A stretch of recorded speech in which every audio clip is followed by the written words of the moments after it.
For years now, my comment section has had a buzz. Over and over, everybody keeps asking for the same exact thing. See, back in 2011, the California Nomads were shipping up to be a monster charter. You had Big Rob, aka El Bracho Loco. I think I said that right, I don't know.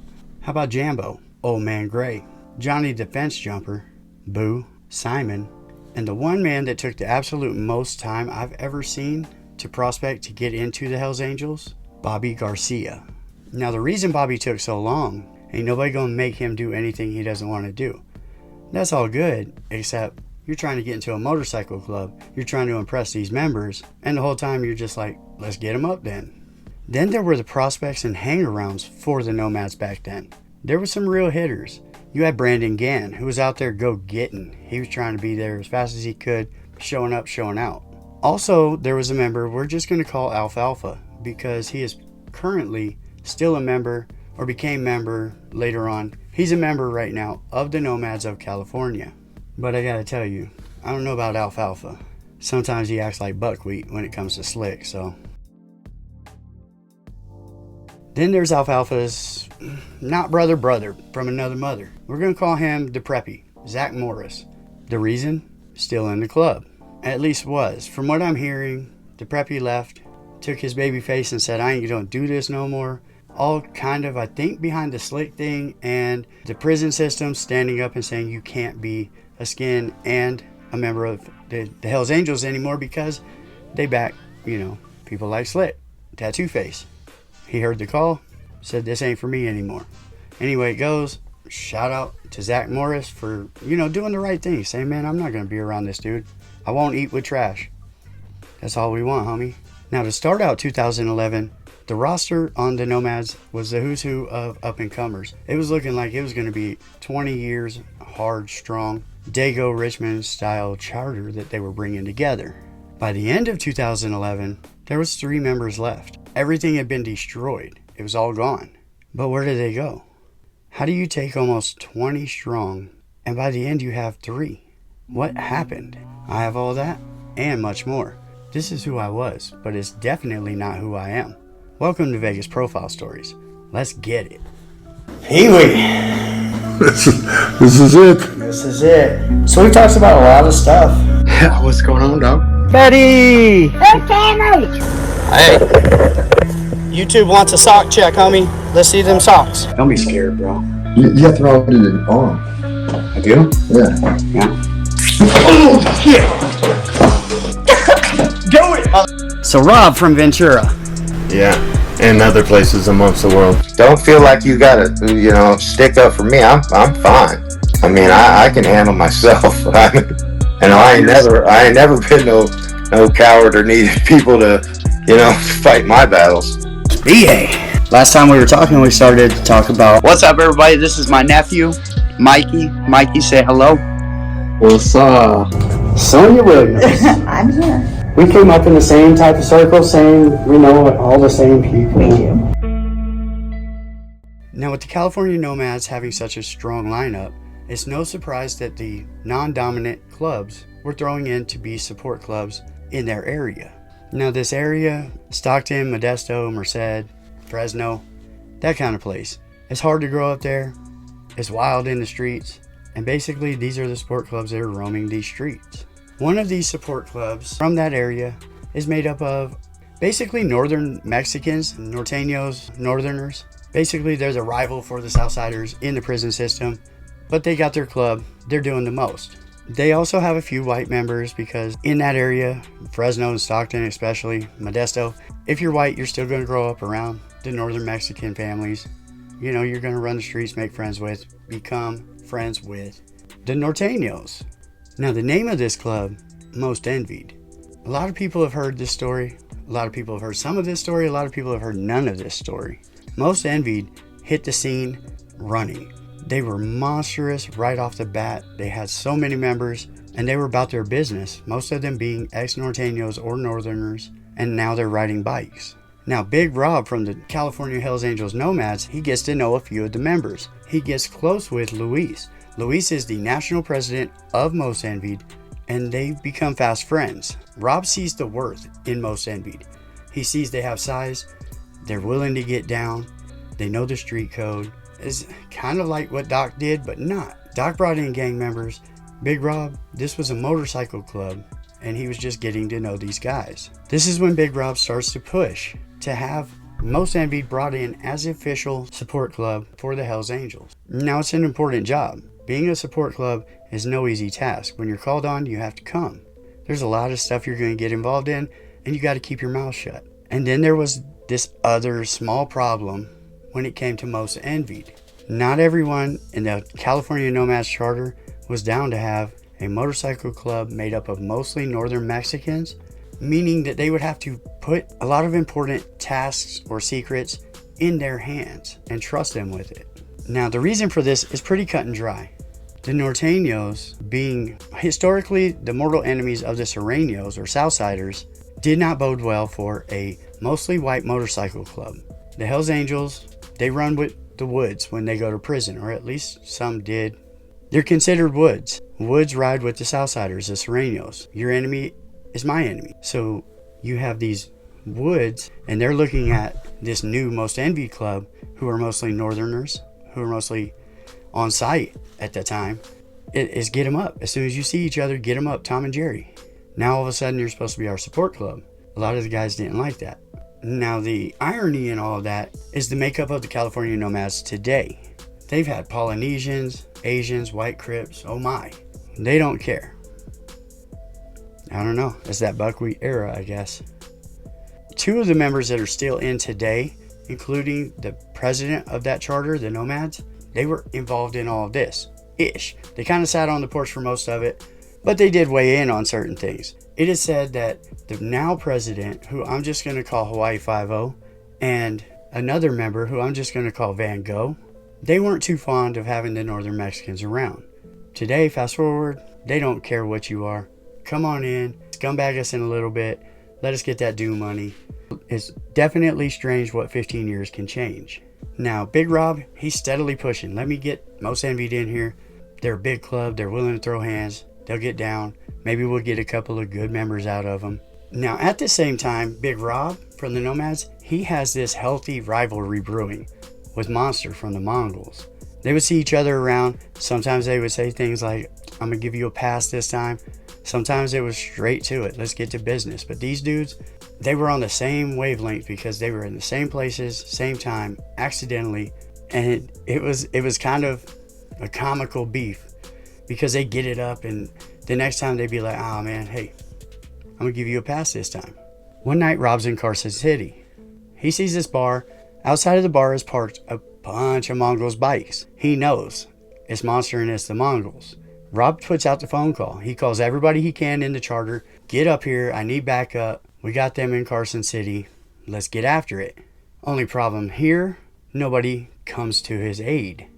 Nobody is able to get up there to him from his charter. They all either don't have an answer, will be there much later, or sorry, I got something else going on. All pretty much unacceptable, but whatever. That's the way it was. That's the way it was. Rob calls who else? Luis. Luis has Most Envied up there with the quickness, and Rob gets to acting a fool. Rob's throwing vases at bikes and kicking bikes and starting shit and whatever. Most Envied, they all tangle, right? They get down. Most Envied shows their worth. They came all the way up there, backed Rob up, and fought against another big 1% club. To me, that's what you're looking for. Still wasn't what they were looking for in the Nomads at that time. Now, because Luis came and showed such loyalty and such ability, Rob, he brings Luis in as a prospect. He wants him in the club with him. He likes Luis's get down. They become friends. He sees that he's loyal. I want him next to me. That's what Rob's looking at. Right around the same time, there's a member in the Nomads named Boo. Now, Boo is loved, and Boo gets into this accident. The city bus ends up hitting Boo and dragging him while he's on his motorcycle. Now, Boo succumbs to his injuries. He does not make it through. Rest in peace, ride in paradise, however you guys want to say it. I hope you're up there and you're not feeling any pain, Boo. Now, Boo is like Rob. He's close friends with a lot of the Most Envied guys. He's taking a liking to them. He's on that Rob side of the charter. Because of this, The Hells Angels Nomads almost parlay it into the Most Envied and try to basically get them to pay for Boo's entire funeral expenses, everything, the headstone and all. Now, usually something like this happens, they'll have a benefit, they'll have donations, support clubs will all come in, and together everybody raises the money, right? Not this time. They tried to go to Most Envied to get the money right off the bat.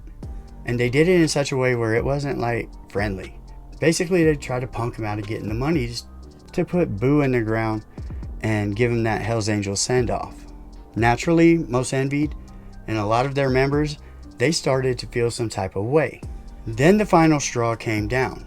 They're all in the clubhouse for the Nomads, and you have Luis, Riva, and Javier. They're all former Most Envied members who are prospecting at that time or hanging around trying to become Hells Angels Nomads. Out of one of the conversations, away from them, they hear something along the lines of, "Man, f those Mexicans." They felt some type of way about it. Next thing you know, they're getting jumped, no longer prospects. Beat feet, homeboy, you're no longer welcome here. That was it. Rob tried to get a hold of Luis. He couldn't. Rob obviously wasn't there when it happened. Felt some type of way about it also. He felt like his club brothers never gave these guys a chance, and basically he had friends on both sides, and now they're about to go to war together. Rob is able to get a hold of some other members of Most Envied at the time, and he's told, "We're at war now." Now, kicking up dust over this, Rob knows his days are probably pretty numbered, and they were. Not too long after this, members of the Nomads pull Rob up for his patch. They say, "You've been stealing from the club." They take it to a vote, and just like that, Rob's out of the club. Now, being called out bad wasn't something that Big Rob's just going to stand and take, right? Other members of the club at the time, Art Carassus being one of them from Richmond, steadily getting a hold of Rob, wanting to know what happened. Why are they saying that you did this? Why are they saying anything at all? What happened? Big Rob then starts on his own mission. "I'm going to prove that I didn't steal anything, like they said. Whatever the incident was, I'll find the receipts for. I'll show you guys." In the background from all of this, you have a member of the Nomads named David Splan.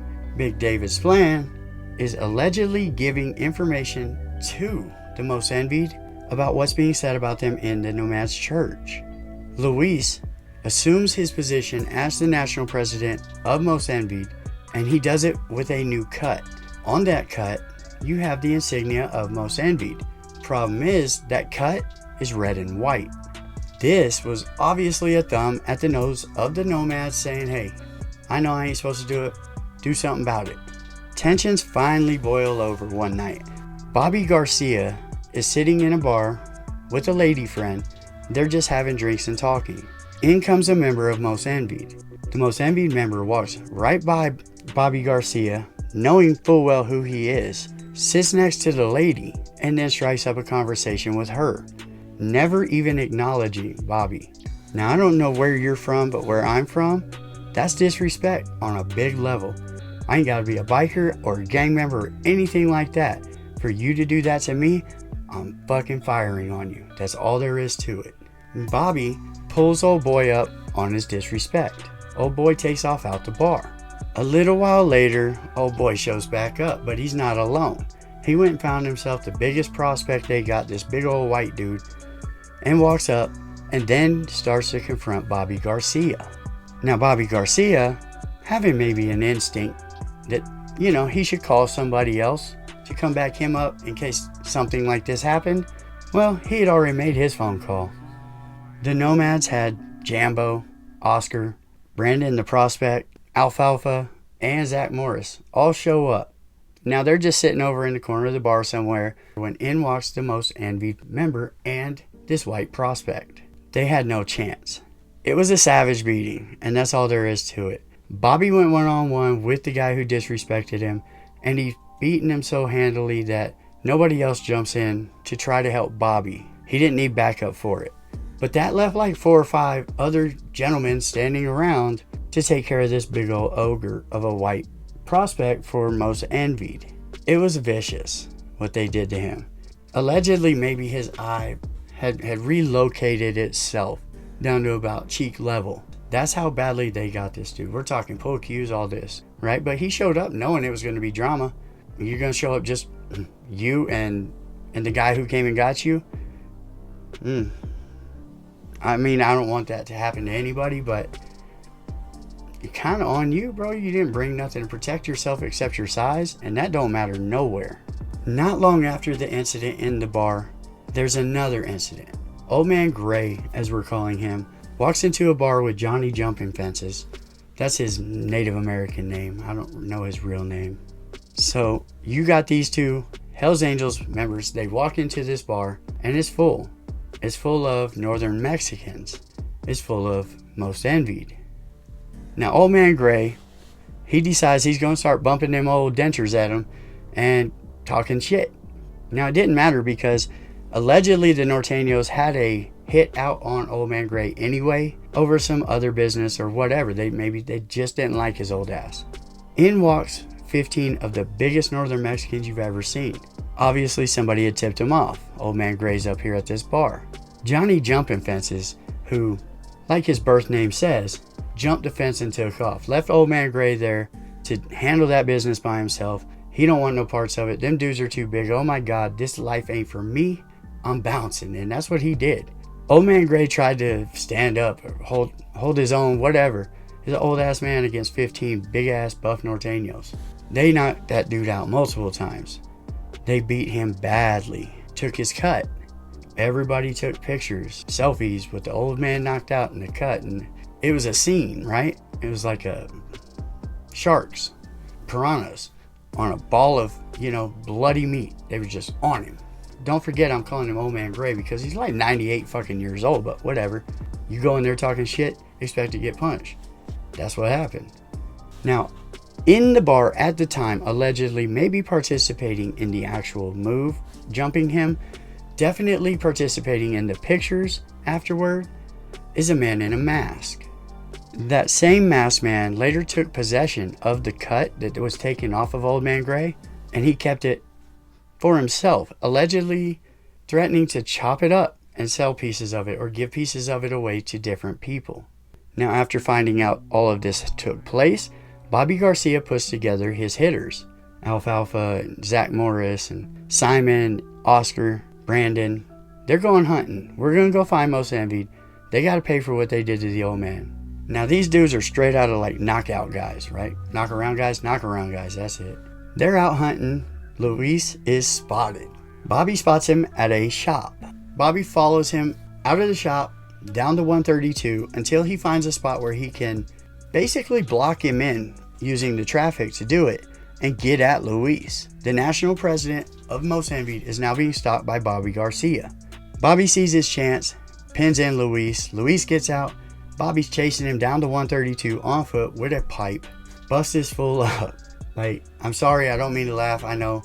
But he's taking it to him with this pipe. It was quite the scene. Not too long after that, Simon, a kind of loved member of the Nomads, of the Hells Angels, well, he ends up shot and killed in a drive-by. That drive-by happened to be at his house, where his wife and child were. He was inside when a bullet came through, and it made its mark. It hit, at least it didn't hit one of them. It hit where it was meant to go, and took Simon out. Sent him to the upper room. Now, they tried to incorporate this into the beef between Most Envied and the Hells Angels. The reason they did that is because Mexicans are the ones who shot up the house. Problem is, Simon, he had ripped off some Norteños in a weed deal. They happened to notice him at the store down the street from his house. They followed him home. Bing, bang, boom. Simon, he's sent to the upper room. Interesting enough, Simon's picture is not on the wall when it comes to the Nomads Charter. He was a full member, in good standing, active member of the Hells Angels Nomads. He's killed, and his picture never goes up on the wall. Doesn't have Simon on it. It's very, very odd. I think it's highly disrespectful if you ask me, but it's not my place, That's on Buckwheat and them. Up until now, attributed to the actual war, it's been tit for tat, but nobody's actually lost their life. Nobody's been sent to the upper room because of the Most Envied Hells Angels going after each other. August 15th, 2011. Brandon Gann, a prospect for the Hells Angels Nomad charter, he spots one of the Most Envied members finishing up his lunch and heading back to wherever he's going. Brandon decides in his wife's minivan or girl's minivan or SUV, whatever it is, not his car, but he doesn't care. This guy follows the Most Envied member. That member was Most Envied member we're just going to call Ike. Ike had just finished up lunch. He's on his way back to the shop that he works at. On his way, he hears from his boy Danny. Danny Martinez, another member of Most Envied, is going to come and meet Ike up at his shop. Ike doesn't know he has a tail. He doesn't know that Brandon has been stalking him all the way back to the shop and is just down the road. Brandon then takes off. He calls David's plan. Brandon picks him up. They sit down the way. They just watch and wait. They don't know what's going to happen, but they know there's a Most Envied member at least in there. Now there's 2 bikes out front. We're going to get some of these fools. At the end of business day, Ike and Danny, they walk out. They get on their bikes, which are parked on the curb. They're talking, sitting on their bikes, when a white flash comes through. You could probably guess Brandon had taken his girl's car and said, I'm just going to run these fools over with it. Danny Martinez is pinned underneath the car. According to Ike, Danny's gone. He doesn't survive the initial blow, and he's gone to the upper room. According to David and Brandon, Danny was very much alive. Tried to pull a heater out, and they had to, in self-defense, fire on him under a vehicle, pinned, to save their own lives because he was going to take them out. Awkward. Also, there's the problem, hey, the driver never even hit his brakes. This dude just ran over somebody, jumps out the ride, puts a couple into him. Now he turns his focus on the other guy, the one who did not get run over by the car, just knocked out of the way, basically. David's plan, he's a big old dude. The Nomads charter, monster. Well, he starts to go after Ike, who is basically just picking himself up off the ground, wondering what the hell just happened. They get into it. They like to wrestle a little. During this wrestling, Dave's plan, he loses his glasses. Ike is no match for this guy. And then he feels this sharp pain. He goes down. He tries to come back up, and he's hit more times. Brandon had decided he was going to pull and he was going to end Ike. Ike never stood a chance. He was hit by a car, tried to get down with the big dude, but it was just for nothing because then he's being hit by this dude in his Mouseketeil over here, and it was no mercy. While he's on the ground, he manages to call his girl. Ike calls his girl and says, I've been shot, I need help. Brandon and Dave's plan, they decide, hey man, we've done enough, we should probably just take off. This ain't the place for us to be right now. It might be a little hot here later. They beat feet, the ambulance gets there. Ike doesn't remember much, he wakes up in a hospital bed, but he's alive. Brandon and Dave, they went running up to the very, very northern charters, Whiskey Town. I like to call it Sam Crow. Let's call it what it is. That's Sam Crow. Y'all can't get away from it. It's Sam Crow. And during this time, the Nomads of California, they begin to investigate the incidents when it comes to them and Most Envied. It's crazy. The men who did not want Most Envied around said things along the lines of fuck those Mexicans, all that kind of stuff, right? The porch sitter crew. They're the ones now politicking. They're asking questions. What happened? We got down with the enemy. What are you talking about? What happened? Bobby Garcia alone gets pulled into OMs and questioned about what went on. Why did it happen? Members of his charter are trying to put it out like he did this over a girl. He didn't do this over a girl. He did this over being disrespected. The girl was just a catalyst, the tool to disrespect him. If he'd have been sitting next to a dude and that guy walked in, snubbed him, and started talking to the dude next to him, he probably would have felt some type of way. Since it's a female, it does exaggerate it, but it's not the woman, it's the action. That's what Bobby wasn't putting up with.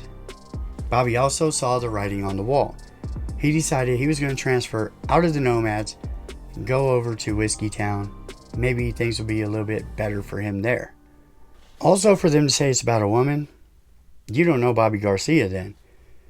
Like that dude, I'm 100% of one thing in this world. Bobby Garcia is not going to get jealous over some chick. 1,000,000%. Just ain't like that. He's a very generous friend when it comes to his women. I mean, it is what it is. Let's call it what it is. I'm not going to put him out on Front Street so much, but like, That dude ain't tripping over no bitch. That's when the police raid. They make arrest in the killing, in all of this. They arrest Dave Splan, Brandon Gann, the prospect, Bobby Garcia, El Jefe, the president at the time. Now, Bobby Garcia, he's questioned. He wasn't there. He didn't know any of it was going on. He's released. They question him about the bar fight. What do you want from me? Dude started shit, got what he got. As far as the other guys that were involved, I don't know any of them. Right? That's all you guys. Hey, I got nothing to say to you. Bobby refused to talk to the police at all. El Jefe, the boss, right? The president. At that time, he refuses to talk to anybody also. They charge him and they put him in jail. Awaiting resolution for this case, right? Basically, he's here for the duration until they're found guilty or not guilty and sent away. They being Brandon and Dave Splan. El Jefe was just going to have to sit there. That's what he got for not cooperating. Although it's not illegal not to cooperate. But, you know, judges in contempt, they can do whatever they want, I guess. Yep, I've had that happen. First, Big Dave Splan decides he's going to spill his beans, man. He's going to give it up. He blames Brandon. This is all Brandon. Brandon did everything. I was on my way to Bible study and I walked across and seen all this, right? Problem is, their key piece of evidence that linked them to this was the glasses that fell onto the ground while he was tussling with Ike. They had his DNA on them. So when they come to him, they present that. This dude, he just rolls. He rolls on the prospect, Brandon. Now, Brandon, in return, doesn't make the best decision when he decides, hey, fuck that dude. He's the one who did it, was the right answer for the cops there. Implicating the guy who implicated you is a very, very sticky situation. But nonetheless, being in the MC, being in the Hells Angels, it doesn't bode well when you do something like that. And both of them are immediately kicked the hell out of the club. They're sent away packing, out in bad standing, because both of them testified, basically talked to the cops at least about each other in a murder case. Brandon got something like 16 or 18 years. He went away. He did at least 13 of those years. I believe 12 and a half to 13 years. He just got out on parole. Now, I got no ill will towards Brandon and what happened or any of that. That dude's about that life. It's just the court, you know. I don't know, what do you do? Dave Splan is just blaming everything on you, talking to the cops. What are you supposed to do about that? I can't really say I hold Brandon accountable for his actions after that. Somebody tries to blame you for something they did, and you're not allowed to say something because of street code. That's a tough pill to swallow at 20 years, you know, of your life being gone because you're 10 toes down. But I guess don't involve yourself, because Brandon went and got him, brought him to the scene that he created by plowing through them. And like, what do you want? What did you think was going to happen, Dave? Dave should have kept his mouth shut, but here we are. I don't think Ike was going to say anything to anybody about those two. Then there's Big Rob. He still got unfinished business. On top of that, Rob had managed to locate Old Man Gray's cut. Now, things were taken off of it. Rob had pins that he had given the old man to put on his cut. They were gone, things like that. Now, the cut, well, it was produced to Big Rob from the Man in the Mask. The Man in the Mask took part in jumping Old Man Gray, took ownership of his cut afterwards, took all the pictures, all of that. The mystery man who took Old Man Gray's cut back then, running around with most Envied, Norteños, things like that, they call that man Lou the Jew. Lou the Jew is a current member of the Merced Hells Angels charter. Now, I hesitate to even put his name into this, but I can't leave it out either. I've asked members that I know, what should I do? What should I do about this? Should I just not say his name in any of this and leave him out of it? Because all of them said the same thing. He's cool. He's a good dude. They also said the same thing after that. If he's faulty, it needs to be put out there. If he's doing another brother wrong or was involved in anything like that, everybody should know, because then at least they can make their own informed decisions if they want to even be around this guy. Because right now, everybody loves him. He's cool to hang out with. But in reality, that dude helped beat down one of the older members of the Nomads, take his cut, took pictures, selfies next to the old man knocked out and the cut, and was going to cut it up and hand it out as party favors. That man is now a part of the Hells Angels. What? Talk about the ultimate move, man.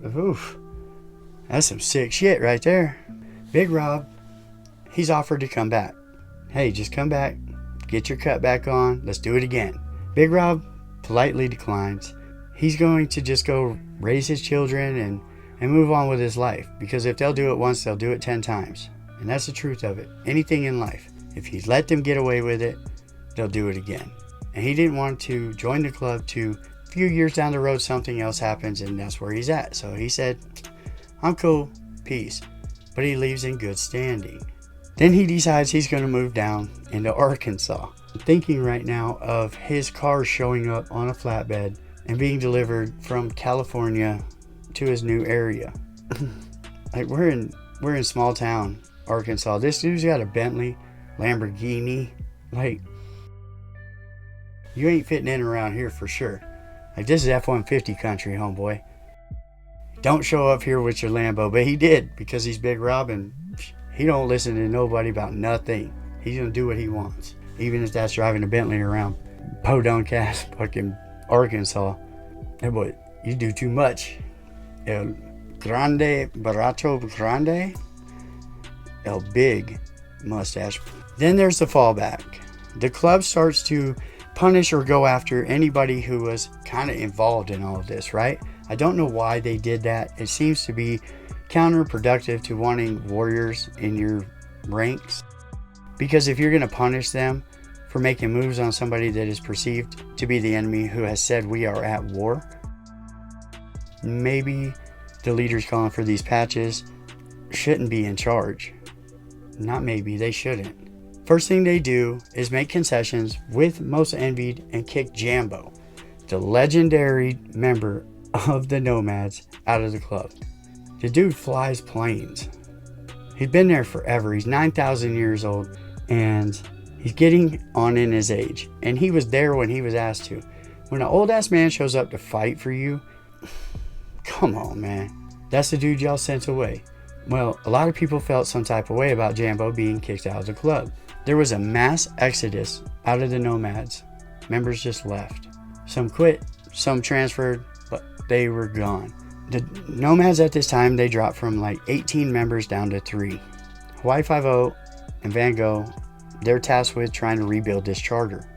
Hawaii Five-0 is still a member. He's the president currently. He's the one who almost lost his job when Modesto folded and came over and were building up the votes to be able to vote him out and take over the room. If it wasn't for some crazy ass dude on YouTube who started moving on showing who was dirty and who wasn't, he would have lost that room. He'd have lost the Nomads for himself these years later. We were able to put the fire to Tattoo Face, make him a little bit nervous, a little bit more nervous than he should be, and he bounced on out. We were able to stop Simple John, Rodeo Clown's brother. We were able to keep Tiny from around the way from coming in. And all we did was show these men and their faulty ways. Rodeo Clown cannot be mad about this. Just look what happened to Rodeo Clown. Same thing kind of happened to him. He lost his room. Now he sits over in the corner and watches people that he can't stand make policy that affects him. That's the same thing Hawaii Five-0 was looking down the barrel at. So, shout out to Rodeo Clown, Hawaii Five-0, Van Gogh. Van Gogh, you're cool. But Hawaii Five-0, I don't know, man. I can't say nothing bad about you, but you did ruin the Nomads twice. We'll say that. Now, Luis, the president of the Most Envied, sadly, he passed away in 2023. There were over 1,000 people at his funeral. He was very loved. And Rob, Big Rob, was there to say goodbye to his friend. Then there's Ike from the Most Envied. Now, he survived being shot, tried to move on with his life after losing his friend in such a violent manner. And he was put out of the club bad. in bad standing by people he don't know what it was for. But he moved on. Crazy enough, he went to a job site, and one morning he shows up on his union job site, and standing in front of him is Bobby Garcia. Now, Bobby Garcia is getting an uneasy feeling. Why does this guy keep looking at me like he's seen a ghost? So Bobby confronts him and says, "Hey, do we know each other?" And Ike opens up his shirt. And Bobby knew exactly who he was right then. Now, it wasn't on some kind of tension. It was just, hey, this is who I am. He knew, Bobby knew it was Ike. He had to. And he never saw him again. I don't even know if those two need to see each other. Maybe, maybe not. Maybe later in life. But they were both brought into this crazy war that went off like 5-6 weeks is all it took. And destroyed an entire charter of the Hells Angels. Got a bunch of people charged. A couple of people lost their lives. And it exposed kind of the way of the club where they'll sacrifice you. Old Man Gray, still a member of the Nomads of California, even though he didn't go try to get his cut back. The guy just, celebrated his 500th birthday or something. The dude's old, but he's kicking it. I'm not calling for his pattern, not like that. That's none of my business. I'm just saying, dude didn't go back for his cut, and he's still in the club. But Bobby Garcia took no disrespect from somebody and got into a bar fight, and he's out of the club. Yeah, that makes sense. That makes all sense in the world. Now, Zach Morris, I'm hearing recently, he said, this ain't what I'm a part of. When this whole slick thing popped off, everybody was told you cannot be a skinhead and a Hells Angel any longer. You need to pick. Zach Morris decided he would go with what he felt in his heart was probably the right thing. You cannot back a piece of shit over the guys that you have become family with. And for that reason, I'm hearing he walked away. And I don't know. It's probably the best for that guy. If you ask me, he made the right decision. It's a hard one, but he made the right decision. If you're a skin, you should not be eating with pieces of shit. It's pretty cut and dry. Now Zach's comrade, who's in a different skin tip, but Alfalfa just got his patch in 2023. The reason is he went away for a while. He went away after Tattoo Face happened to talk to the cops the night that he got into some trouble and said that Alfalfa had pistol whipped him, which effectively placed a firearm in Alfalfa's hand earlier in the daytime when the cops say that he did what he did, robbing 2 places. So he co-signed that Alfalfa was armed. It helped the case. He gets 10 years or so. Alfalfa gets out. He still has to prospect in. He prospects. He gets his full patch. Even becomes an officer somehow real fast. And I'm not saying he shouldn't, because I think he should be running it technically, because at least he's got sense. And during that whole war when he was a hang-around, he wasn't sitting on the porch. Hawaii 5-0. Now Randy Peaky, Art Carassis, and his prospect, Angelo, they travel. They join the Nomads. They're going to rebuild it. Randy gets arrested. Randy's done like 20-something years in prison, by the way. Randy P gets arrested, gets convicted again of dope charges, gets sent away. Nothing new, except this time he's politicked out. The club starts to call him a dope fiend. They put it out. Even I believed it. This dude ain't nothing. He's just trying to get high. That ain't the truth. Randy is solid as they come, and they politic him out. Art Carassis, we know what happens with him. He's sent to the incinerator by Fresno. Angelo would have been the next one that they would have done that to, but he's politicked out when he is called cowardice in a fight versus the Sergeant at Arms of Fresno, but he beat the dog crap out of him in the fight. So, I don't know. Maybe he was. Maybe he said, I don't want to fight this dude. Whatever. Angelo gets kicked out of the club, called cowardice, although, there's pictures. Then the next day, when Merle Hefferman is loaded into the paddy wagon that morning when the cops come for the indictment, and his eye looked like he got stung by 15 bees. That was Angelo. So how cowardice are you when the guy you're fighting asks you to stop, and the next day his eye looks like hamburger? I'd say you're pretty well okay to be in the club still, but they didn't like it. Angelo's gone. Now Art does a wonderful job rebuilding, trying to get the troops in there. Now it's time for him to go do something. Something else, not the Nomads. Art has picked up a little habit. They say Randy, maybe. All the guys do dope. Who cares? Everybody in a motorcycle club does dope. Or has or will. It's funny how they talk shit to each other about it. Weird. Anyway, Art, he goes down to Bakersfield. He's got an issue. It's got to do with Doughboy. It's got to do with Chino. Got to do with friends of his coming up missing. He gets it up with all of Bakersfield, leaves. Goes to Fresno. Nobody sees him again. We know what happened. And last but not least, involved in some of this. Now at the time that the war is popping off, Tattoo Face, he's not a member. He's a bum in the street from what I hear. Like begging for change and stuff, and then becomes a big bad biker. But before that, you know, he's slumming it. He's bum. And Slick, he was out there trying to keep himself off to catch Predator. At that time, he was not in the club either.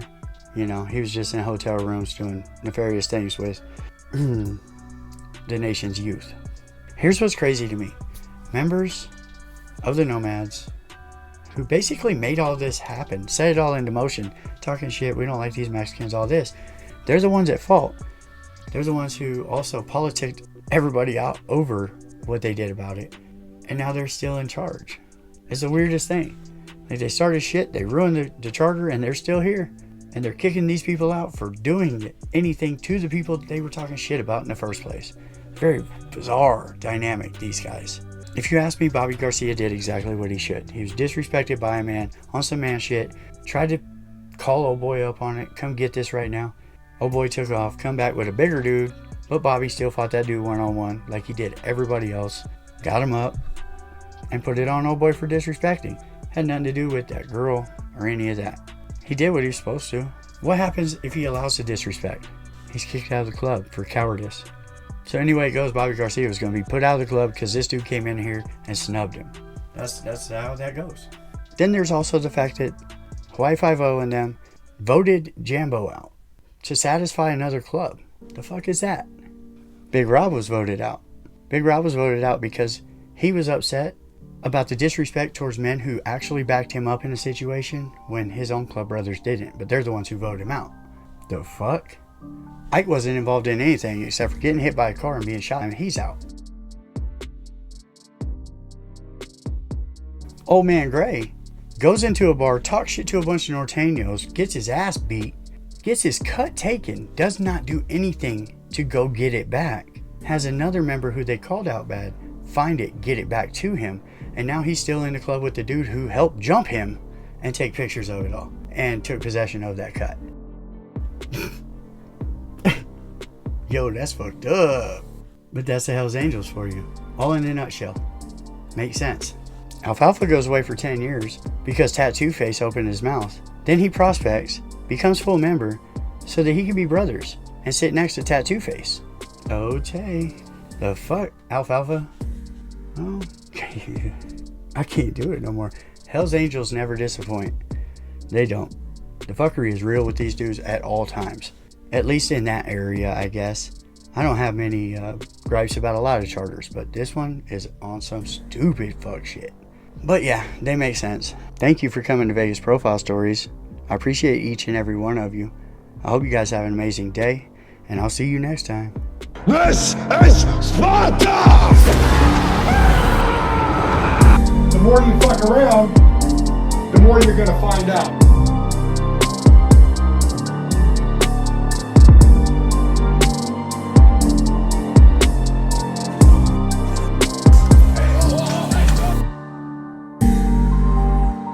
Pee-wee.